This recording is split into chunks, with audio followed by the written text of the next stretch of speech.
৬৩ বছরেও আমার মতো সুন্দর থাকবেন এমন মন্তব্য করেছেন মমতাজ। ফোক সম্রাজ্ঞী মমতাজের জন্মদিন আজ, তবে বিশেষ এই দিনে দেশে নেই মমতাজ।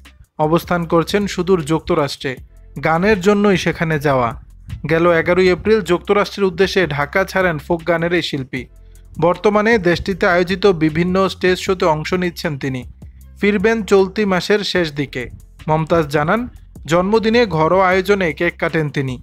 এ সময় তার সঙ্গে ছিল বরেণ্য কণ্ঠশিল্পী রিজিয়া পারভিন, নীলিমা শশী সহ আরও অনেকে। গায়িকার কথায়, জন্মদিনটা এত পুরনো হয়ে গেছে, ফেসবুক না থাকলে হয়তো ভুলেই যেতাম। ধন্যবাদ সবাইকে যারা এই দিনটি মনে রেখে শুভেচ্ছা জানিয়েছেন। সবাই আমার জন্য দোয়া করবেন। সঙ্গে এও বলেন, মন সুন্দর থাকলে ৬৩ বছর বয়সেও আমার মতো সুন্দর ও সুস্থ থাকবেন। মানিকগঞ্জ জেলার সিংগাইরে জন্মগ্রহণ করেন মমতাজ।